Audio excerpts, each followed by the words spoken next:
Alors, je vais commencer par corriger le premier exercice, l'étude documentaire sur les définitions d'acide et de base au cours de l'histoire. Alors, la première définition de Boyle, c'était un acide était quelque chose qui avait une saveur aigre et une base était visqueuse. Vous avez lu la suite. Première question, en quoi la définition de Boyle est-elle différente des autres définitions?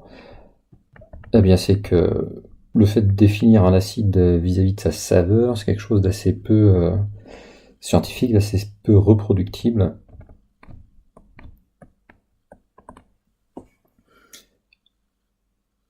Donc, on va dire que c'est une définition peu rigoureuse, peu reproductible.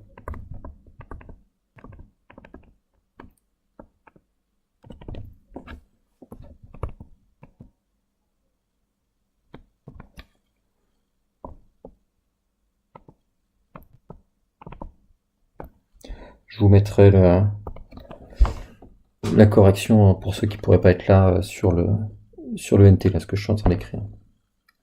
Alors, écrire les équations de réaction qui, selon Arrhenius, se produisent lorsque l'on met de l'acide nitrique HNO3 et d'hydroxyde de calcium dans de l'eau. Donc, définition d'Arrhenius, un acide est une espèce chimique qui, en solution aqueuse, libère un ou de protons H+. On va regarder pour l'acide nitrique, HNO3. Il nous dit qu'en le mettant dans l'eau, on libère des H+. Alors, un peu comme les réactions de dissolution qu'on a vues dans le chapitre précédent, il n'est pas forcément nécessaire d'écrire plus H2O ici. On voit que H+, c'est une partie de ce qu'il y a dans le HNO3.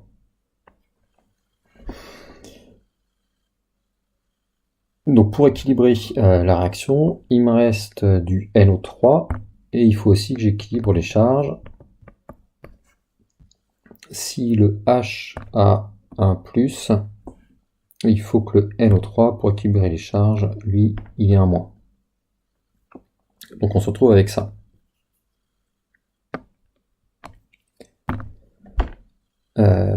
Deuxième réaction, l'hydroxyde de calcium CaOH 2 fois. Quand on le met dans l'eau, selon Arrhenius, c'est une base qui libère des ions hydroxyde HO-. Alors écrire HO- ou écrire OH-,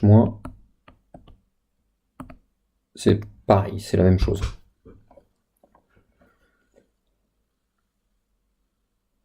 OH-, c'est l'ancienne notation. HO-, c'est une notation récente et l'ancienne notation OH- est restée dans la façon d'écrire l'hydroxyde de calcium CaOH.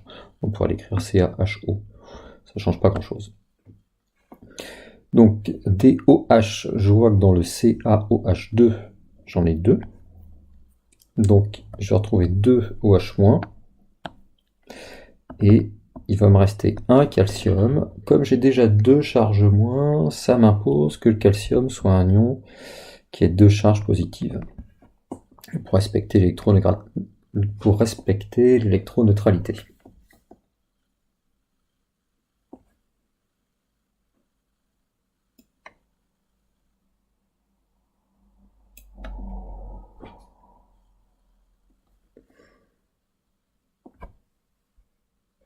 Ensuite,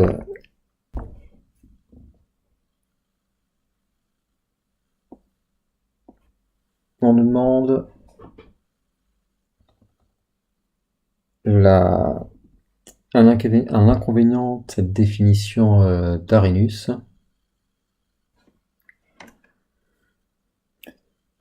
Alors, c'est une définition qui est valable en solution aqueuse, mais pas ailleurs. Donc, qui n'est valable que en solution aqueuse.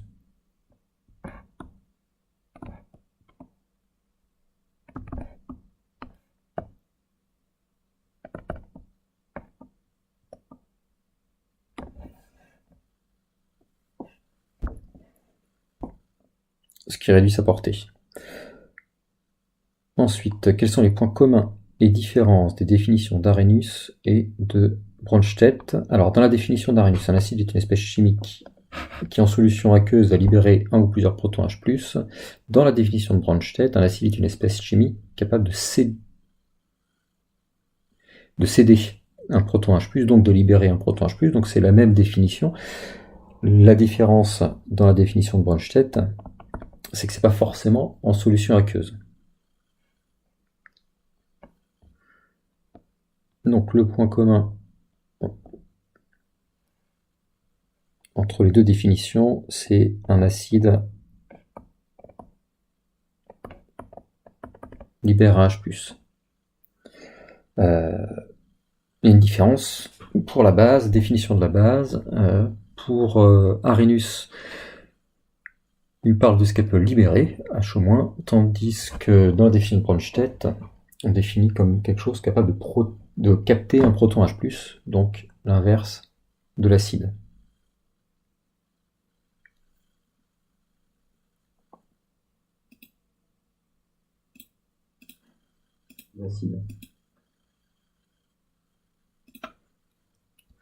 Question suivante. En choisissant la notation générique AH pour un acide, où H représente l'atome d'hydrogène et A un groupe d'atomes quelconque, traduire la définition de Bronsted par des équations de réaction. Donc on va écrire AH pour une espèce acide. Et selon Bronsted, un acide est une espèce qui est capable de libérer un proton H+. Je vais équilibrer ça. Si j'ai libéré H+, je vois que c'est le H qui était ici qui est parti. Pour équilibrer, il faut que je mette un A. Et il faut que j'équilibre les charges. Si le H est parti avec un plus, le A, il faut qu'il soit récupéré une charge négative pour que ça reste neutre. Et définition d'une base. Une base, c'est une espèce qui va être capable de capter un H+. Ça va être la réaction exactement inverse de la réaction de l'acide.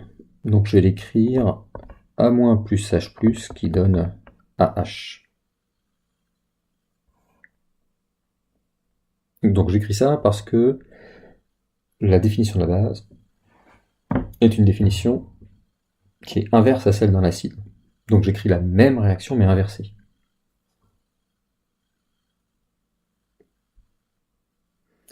Faire l'application pour l'acide ascorbique, c'est 6H8O6.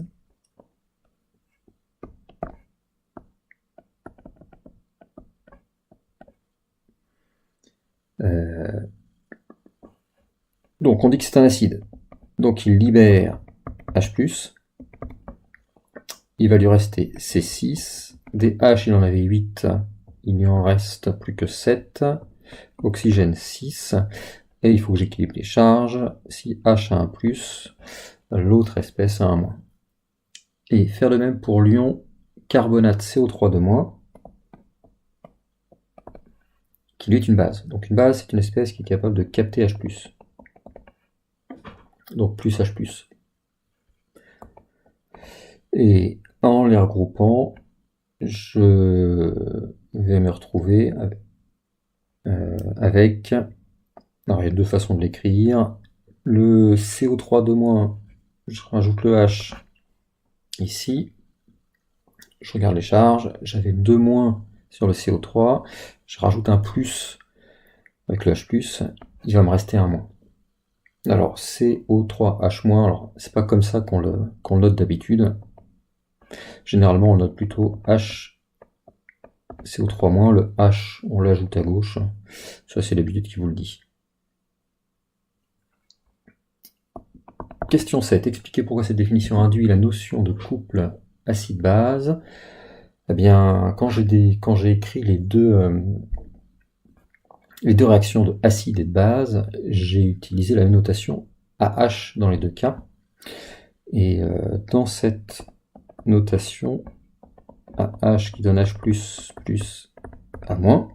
Si je l'écris de droite à gauche, j'écris A- plus H plus donne AH, ça veut dire que A- c'est une base et que AH c'est un acide. Donc dans la même réaction, je me retrouve avec acide et base.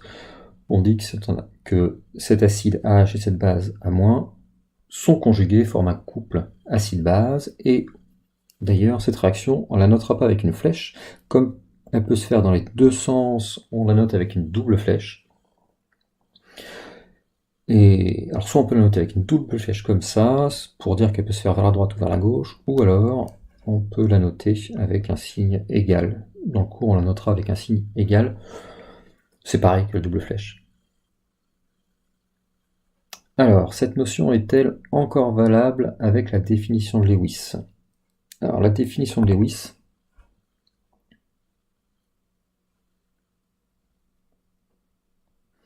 est une définition un peu plus générale. Un acide est une espèce qui accepte un doublé d'électrons, et une base est une espèce qui peut donner un doublé d'électrons. C'est une définition plus récente, donc plus générale, qui n'induit pas de couple acide-base, puisqu'il n'y a pas de lien entre la définition de l'acide et de la base. C'est pas cette on prendra nous la définition qu'on utilise au lycée, c'est la définition de Bronsted, qui sera la définition la plus simple pour nous. Utiliser la définition de Lewis reviendra au même. On retrouve les mêmes acides et les mêmes bases. Ça sera un peu plus difficile à utiliser, et vous pouvez voir qu'entre les deux, il y a une autre définition, celle de Lux et Flood, qui était utilisée en fait plutôt en métallurgie, dont on parlera jamais. Alors les deux définitions qui sont enseignées actuellement, ce sont celles de Bronsted et celle de Lewis après le bac. Bien, on va... Alors, j'ai pas noté. Non, pour la réponse 8. Je vais passer au cours, c'est-à-dire à chapitre 8. Alors, je vais passer dessus.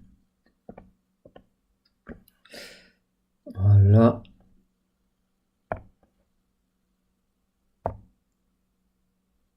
Est-ce que ça marche? Ouais.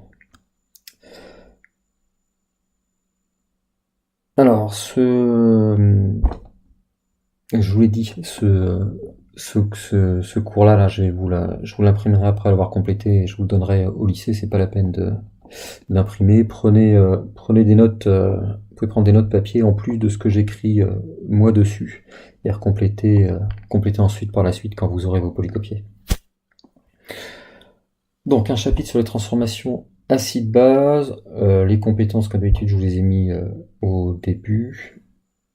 Et on va commencer par les définitions d'un acide et d'une base. Et on utilisera la définition de Bronsted. Bon, vous devez connaître ce nom, définition selon Bronsted. Donc on a commencé par l'étude documentaire. Une petite précision sur l'ion oxonium.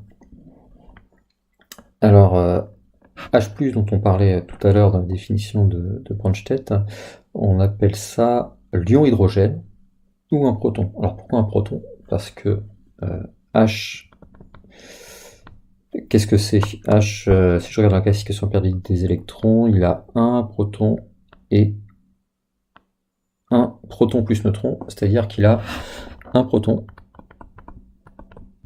0 neutron et un électron autour de lui. Si j'enlève cet électron, il perd une charge négative, il devient H+. Donc H+,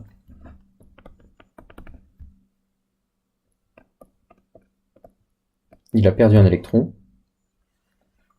S'il a perdu un électron, c'est un proton. là-dedans, il ne reste plus qu'un proton.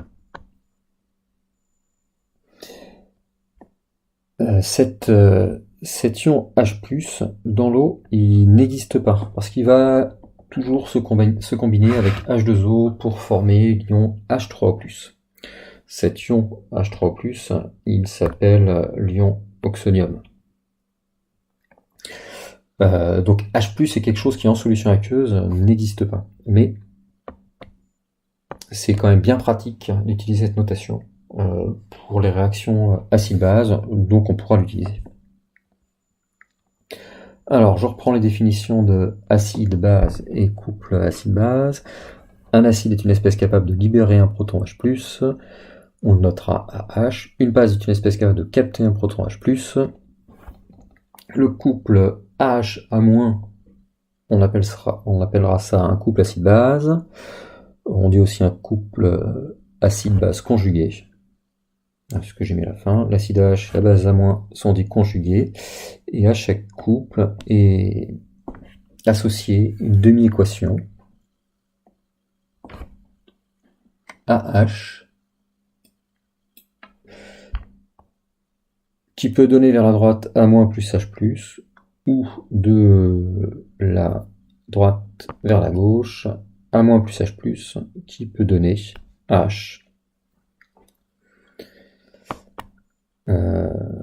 Ah, tiens, acide, base conjuguée et protons sont un petit peu, c'est un petit peu décalé, tant pis.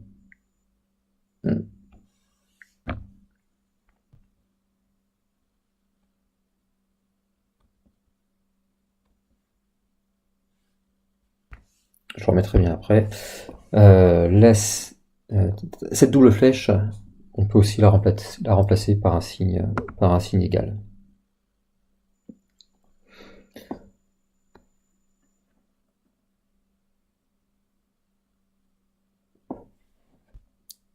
Ensuite,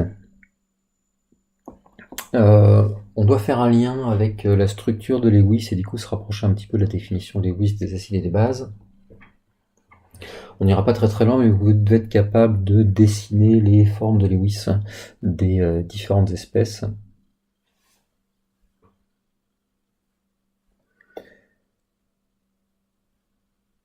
Donc je vous fais un petit rappel sur les schémas de Lewis, qui est quelque chose qui est vu dans le programme de première. Dans une structure de Lewis d'une molécule, on voit ces doublés liants et ces doublés non liants. Pour dessiner la structure de Lewis d'un atome, on va utiliser la classification périodique des éléments. Alors c'est quelque chose, ce que je vous donne là, ça fonctionne pour les 3 premières lignes de la classification périodique, après ça marche pas trop bien. Il faut utiliser d'autres règles. Alors pour utiliser la classification périodique des éléments, je vous en ai mis une en dessous. Chaque ligne correspond aux électrons de la couche externe, c'est-à-dire ceux qu'on va représenter. Et quand je suis dans la première ligne, ici, je vais voir mes électrons de la couche externe, c'est-à-dire la couche que l'extérieur va voir et la couche les électrons qui vont interagir avec les autres atomes, ceux qui vont pouvoir former des liaisons. Si je prends l'hydrogène, il possède un seul électron qui est donc sur la couche externe, et l'hélium à droite, il possède 2 électrons sur sa couche externe, et quand je me déplace d'une case vers la droite, je gagne un électron. Quand j'arrive sur la deuxième ligne, ici, j'ai 3 électrons pour le lithium. Les 2 premiers ils correspondent à la première ligne du tableau. Ils sont près du noyau.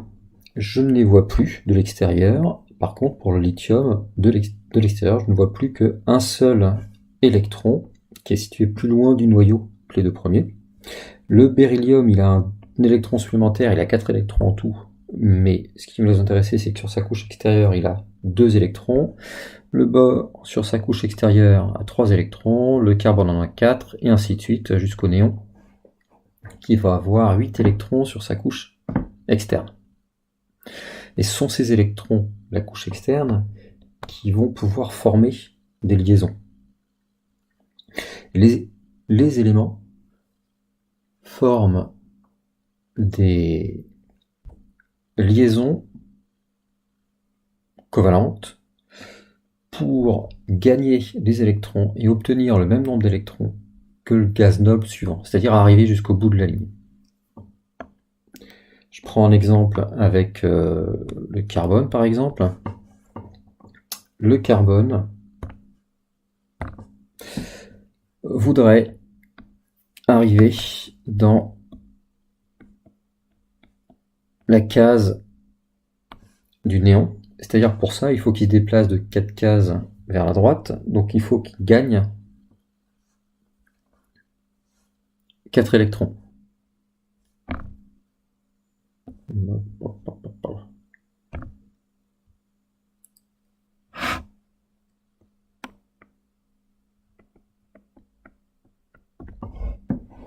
Donc le carbone veut gagner 4 électrons.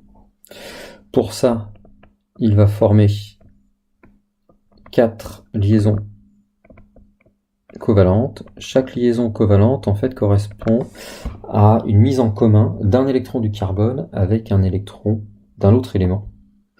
Du coup, le carbone à chaque fois il gagne un électron. Et les électrons restants sont regroupés en électrons non liants. Alors si je représentais ça pour mon carbone, ça ferait le carbone il est comme ça. Je compte les électrons qu'il a sur sa couche externe. Il en a 1, 2, 3, 4. 1, 2, 3, 4. Chacun de ces... il veut former 4 liaisons covalentes. Pour former une liaison covalente, il doit mettre en commun un de ces électrons avec l'électron d'une autre espèce, en formant une liaison covalente qu'on représente par un trait comme ça. Et si jamais il reste des électrons qui ne sont pas pris dans une liaison covalente, on les regroupe en paires d'électrons et ils forment des doublés non liants. Par exemple, pour l'azote N, alors si je prends l'azote N,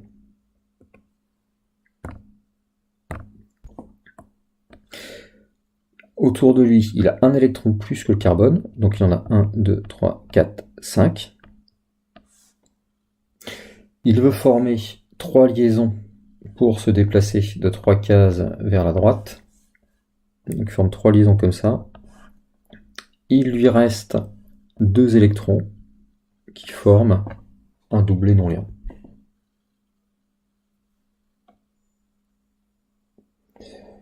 Je vais le faire pour différents exemples: hydrogène, carbone, azote, oxygène et les halogénures. Il faut que vous les connaissiez par cœur en fait, et puis ce sera pas la peine de réutiliser la classification périodique des éléments à chaque fois. Ils sont à connaître par cœur tout cela. Donc si je prends l'hydrogène, H, première case, il a un seul électron, donc il a formé une liaison covalente, il ressemblera à l'hélium. Le carbone, on l'a fait, le carbone, il a 4 électrons autour de lui, il veut gagner 4 électrons, il faut en avoir 8 en tout, il va former 4 liaisons covalentes. Alors, une remarque, ça peut être des liaisons multiples.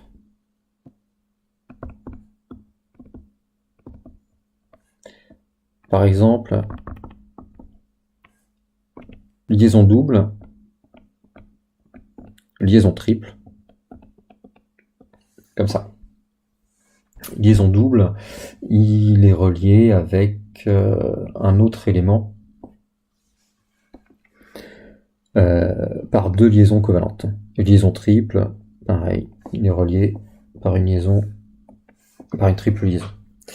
L'azote N, donc il a 5 électrons autour de lui, il faut qu'il en gagne, 5 électrons autour de lui sur sa couche externe, il faut qu'il en gagne 3 pour arriver à 8, comme le gaz noble le plus proche, donc il fera 3 liaisons covalentes, et il lui reste un doublet non liant. Pareil, il peut former des liaisons multiples. Euh, il peut très bien faire ça. L'oxygène, alors je l'avais pas fait, l'oxygène il est situé après l'azote. Ça veut dire qu'autour de lui, il a 6 électrons. 1, 2, 3, 4, 5, 6. Pour arriver à la même structure électronique que le néon, il faut qu'il gagne 2 électrons, donc il forme 2 liaisons covalentes. Il lui reste 2 couples d'électrons qui forment 2 doublés non liants. Les 2 liaisons covalentes peuvent être 2 liaisons simples ou une liaison double.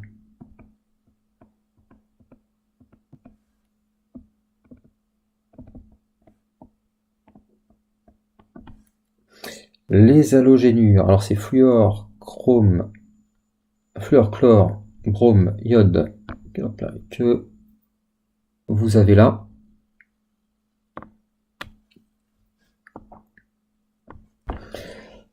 Ils sont dans l'avant-dernière colonne, donc ils veulent gagner un seul électron. Ils auront tous la même structure électronique qu'il faut savoir faire. Donc autour d'eux, ils ont un électron de plus.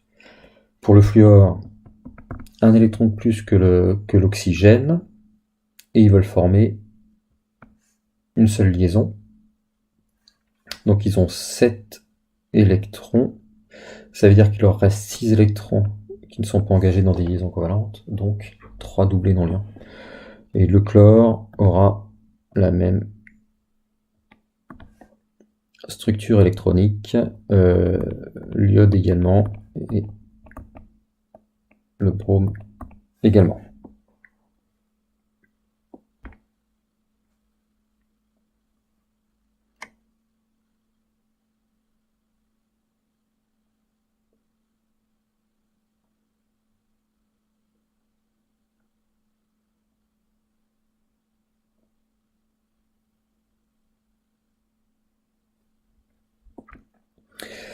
Un deuxième exemple, dessiner les schémas de Lewis des molécules.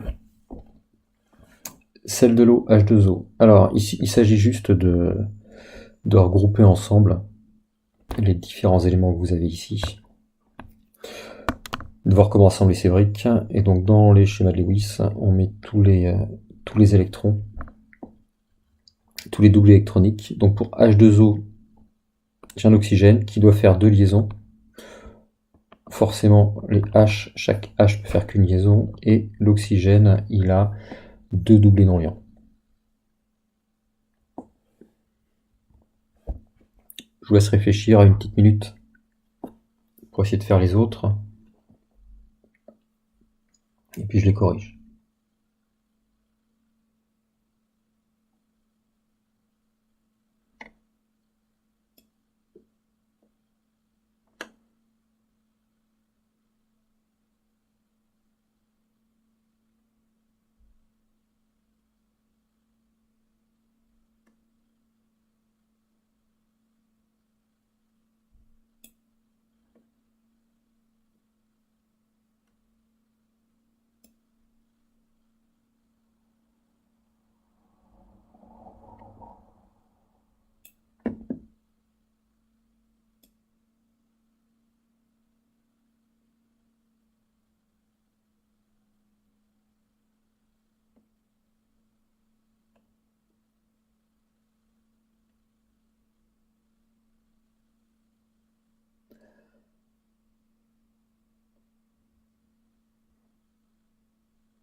Donc je vais corriger pour le CO2, dioxyde de carbone et les autres. Alors CO2, il faut que le carbone et 4 liaisons. Il n'est accroché qu'à 2 atomes d'oxygène. La seule façon de le faire, c'est avec 2 liaisons doubles. Le carbone n'a pas de doublé non liant et les oxygènes ont 2 doublés non liants. Donc je dessine comme ça. NH3, N, H. Alors H, de toute façon, il est toujours en bout de chaîne. Il peut s'accrocher qu'à un seul atome. L'azote N a 3 liaisons covalentes et il lui reste un doublé non liant. CH3, CH2, COH, alors qu'il peut aussi s'écrire comme ça. On va l'écrire comme ça, on va juste rajouter les... Alors si j'écris si je veux développer les CH3 par exemple, il faut que je les développe comme ça. Les CH2 comme ça. Ça fait une écriture qui est assez lourde. Ça sert pas à grand chose. Il n'y a pas de doublé non liant là-dessus. On va voir que les doublés non liants, ils ont une importance. Donc il y a assez peu d'intérêt de l'écrire comme ça. Donc on peut conserver une écriture semi-développée et regrouper ensemble les H et continuer à l'écrire comme ça. Alors le COOH, c'est un acide carboxylique, et quand vous voyez la notation COOH, il faut que vous sachiez que ça s'écrit comme ça. Le carbone a une double liaison O et une simple liaison OH. Le H, je vais quand même dessiner sa liaison, et les oxygènes, eux, ont chacun 2 doublés non liants. Donc je les écris comme ça. Alors vous remarquerez que je les dessine pas n'importe comment, je donne une certaine géométrie à mes molécules qui ressemble un petit peu à la géométrie réelle. En fait, les doublés non liants, tout ça sont des électrons, donc qui se repoussent entre eux et ils repoussent les doublés liants. Ça veut dire que ils prennent pas n'importe quelle forme dans l'espace, ils essaient de s'écarter au maximum. Et quand j'ai 4 choses autour d'un atome central, 4 doublés autour d'un atome central, si j'ai un atome central O ici par exemple, pour qu'il se repousse le plus loin possible, ils se mettent comme ça en forme tétraédrique, c'est-à-dire que l'oxygène au centre, et puis les autres qui partent dans 4 directions, comme une pyramide, comme si j'avais une pyramide ici. La liaison que j'ai dessinée là, cette liaison là, elle pointe vers l'avant, et la liaison qui est en pointillé, elle pointe vers l'arrière. Bon, mais ça, c'est pas le sujet, aujourd'hui. Si je vous le remets pour rajouter les notes dessus. Ça, c'est la géométrie.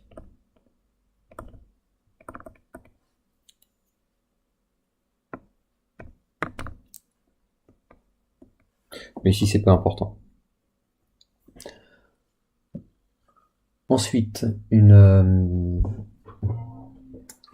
va avoir besoin de parler de polarisation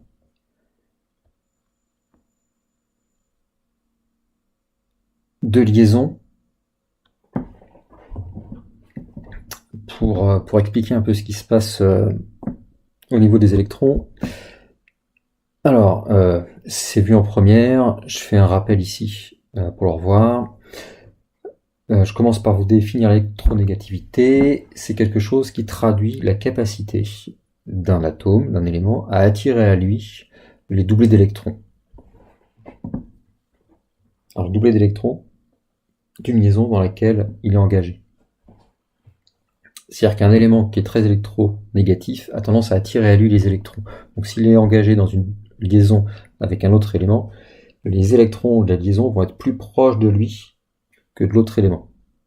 C'est une grandeur qui n'a pas de dimension et qu'on note qui. Et ça induit une polarisation de la liaison. Si je prends une liaison AB avec l'élément B qui est plus électronégatif que l'élément A, C'est-à-dire que l'élément B attire à lui les électrons. Ça veut dire que les électrons sont plus près de B que de A. Ça veut dire qu'il y a des charges partielles qui apparaissent. Du côté de B, ça va être un petit peu négatif, et du côté de A, ça va être un petit peu positif.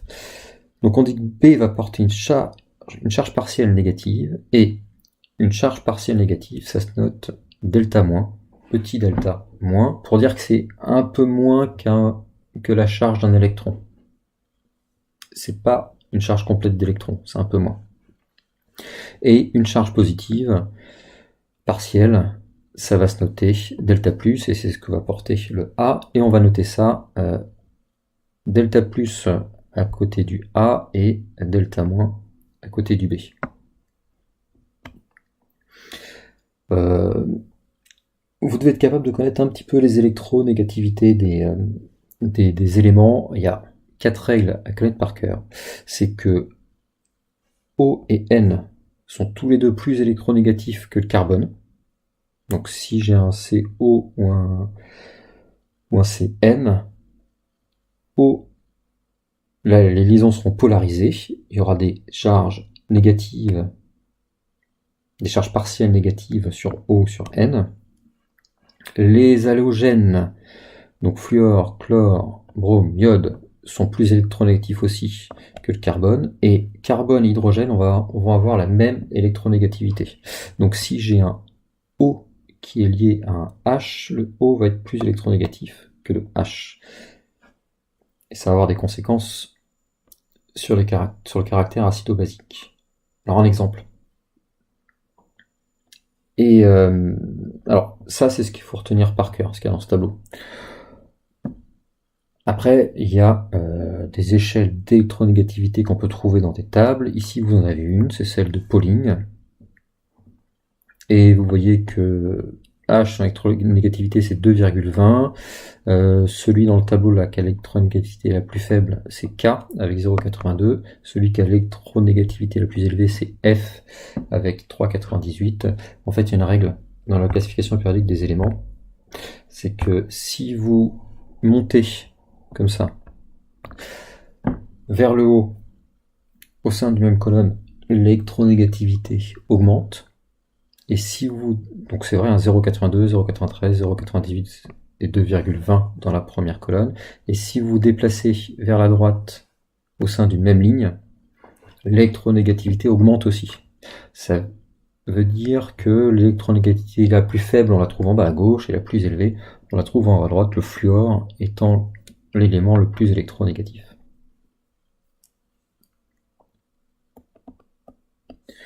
Donc là,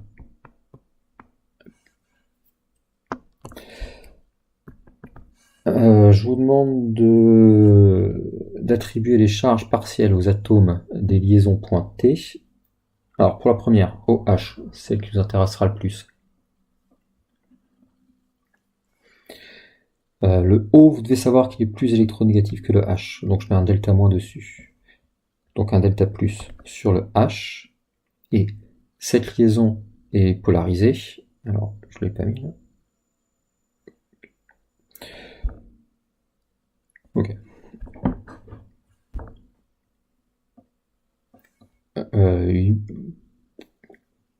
Vous pourrez trouver dans des livres des flèches pour indiquer que la liaison est polarisée comme ça dans ce sens-là. Mais je suis pas sûr que vous trouverez dans beaucoup de livres cette notation. On s'embêtera pas à la mettre, on mettra pas de flèche. Si je regarde celle d'en dessous avec O et CH2, enfin, l'oxygène est lié au carbone, oxygène plus électronégatif que carbone, je le vois ici, oxygène 3,44, carbone 2,55. Je n'ai pas besoin de lire la table d'électronégativité, c'est quelque chose que je dois savoir. Je vais avoir un delta moins sur le O, un delta plus sur le H. Alors HCl, on sait que Cl est plus électronégatif que le carbone c'est comme l'hydrogène, donc le Cl est plus électronégatif que H, donc il est delta moins et H est delta plus. Et alors, je ne les ai pas fait dans l'ordre. La dernière que j'ai laissée, entre Mg et C, Mg 1,31, carbone 2,35, ça veut dire que Mg est moins électronégatif que le carbone, ça veut dire que c'est le carbone qui sera delta moins et le Mg qui sera delta plus.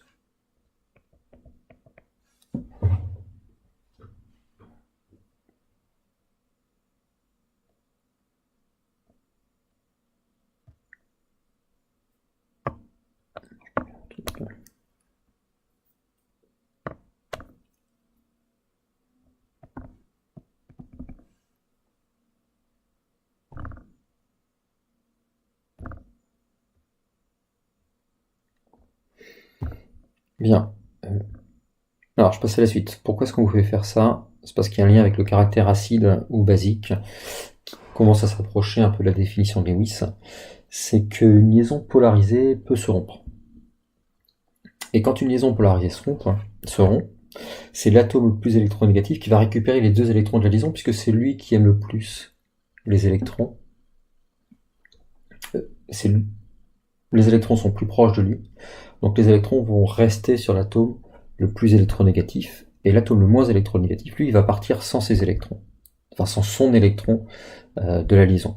Donc, du coup, l'atome le plus électronégatif va gagner un électron, et le moins électronégatif, il va perdre un électron. Si le plus électronégatif gagne un électron, il gagne une charge négative. L'atome le moins électronégatif, puisqu'il perd un électron, lui il va gagner une charge positive. Il va perdre une charge négative, il va gagner une charge positive. Un acide, c'est quelque chose qui peut libérer un H+. En fait, un acide possède un hydrogène qui est lié à un atome plus électronégatif. Donc quand la liaison va se rompre, l'hydrogène va partir sans son électron, et l'hydrogène qui part sans son électron, c'est H+. Et du coup, l'autre atome, il gagne une charge négative, c'est pour ça qu'on l'avait noté A- dans le couple AH-A-. On verra ça sur des exemples.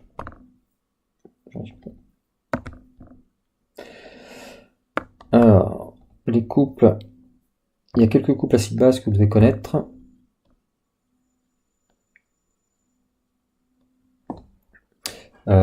Premier, c'est les couples acide-base qui font intervenir l'eau. Alors l'eau appartient à 2 couples acide-base. Le premier, c'est H2O, HO-, couple O, ion hydroxyde.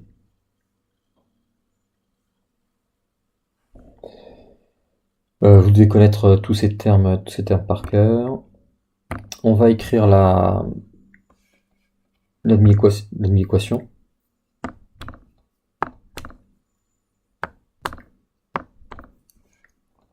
Entre H2O et HO-.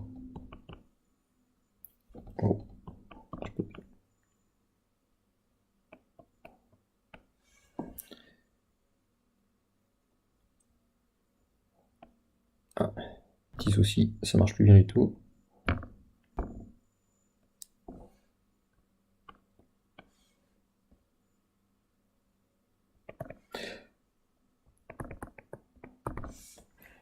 Les demi-équations sont très simples à écrire. J'écris l'acide, et l'acide, il peut former la base HO-, plus il libère un H+. Je peux voir ça dans la structure de Lewis.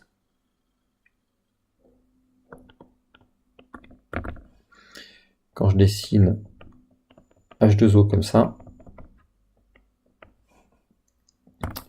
on a dit que l'oxygène était plus électronégatif que l'hydrogène. Ça veut dire que quand l'hydrogène va partir, il va partir sans son électron, et en fait les 2 électrons de la liaison vont aller sur l'oxygène et vont former un doublet non-liant. Donc je vais me retrouver avec quelque chose comme ça. Le H-, je vais l'écrire comme ça. Donc j'ai mes deux premiers doublés non liants qui n'ont pas bougé. J'ai un troisième doublé non liant qui correspond à ce qu'était la liaison covalente. Et du coup, l'oxygène a gagné un électron. Comme il a gagné un électron, il a gagné une charge moins, que je mets là. Et l'hydrogène, H, lui, il lui manque un électron, donc il a gagné une charge positive, plus.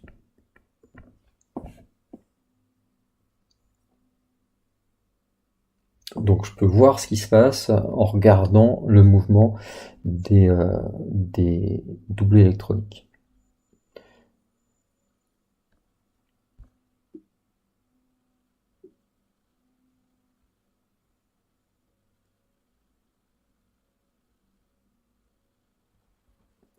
Deuxième couple, H3+, H2O, H3+, et l'acide, donc il peut former H2O la base,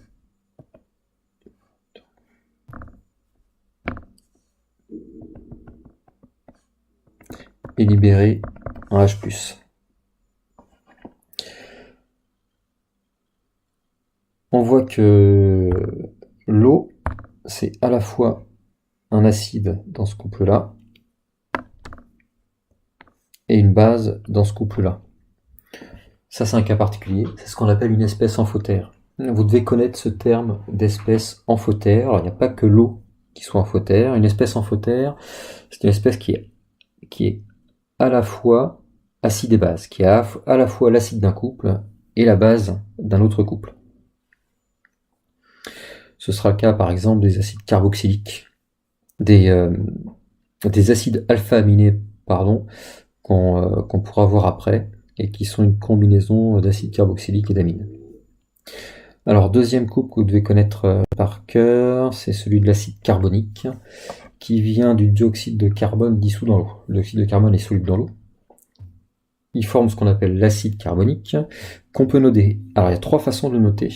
Le dioxyde de carbone dissous dans l'eau, ou acide carbonique, ça peut se noter CO2 à queue, pour dire que c'est le CO2 qui dissout dans l'eau.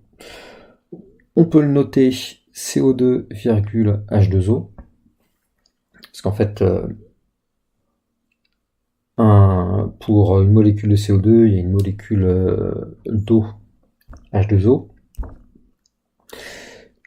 Et il y a encore une troisième façon de l'écrire, qui va être beaucoup plus simple pour écrire les réactions acide-base, c'est H2CO3, c'est-à-dire que CO2, H2O, là, je rassemble tout ça.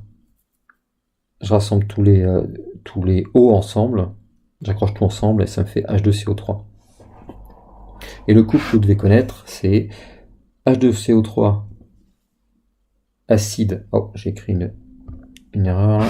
C'est pas acide carboxylique, c'est acide carbonique. H2CO3 acide carbonique. HCO3-, ion hydrogénocarbonate. Et une autre façon d'écrire exactement la même chose, au lieu d'écrire H2CO3, écrire CO2H2O slash HCO3-. C'est pareil. C'est plus facile de voir cette forme-là. Cette forme-là, on voit bien que H2CO3, si je lui enlève H+, si je perds H+, il me reste HCO3. J'ai enlevé un H. Et j'enlève le plus.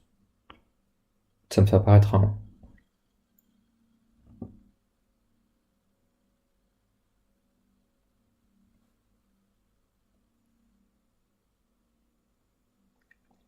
Alors, je vais m'arrêter ici. Ce que je vous demande de faire, ça sera de faire les exercices 2, 3, 4, 5 de la feuille. Ce sont des exercices d'application directe pour les définitions de couple acide-base. Donc pour demain, exercice 2, 3, 4, 5. Ce sont des petits exercices rapides à faire. Voilà, fin du cours pour aujourd'hui. Demain, j'espère que la classe virtuelle pourra fonctionner. Ça sera beaucoup mieux. C'est beaucoup plus pratique. Je vous dis à demain et au revoir.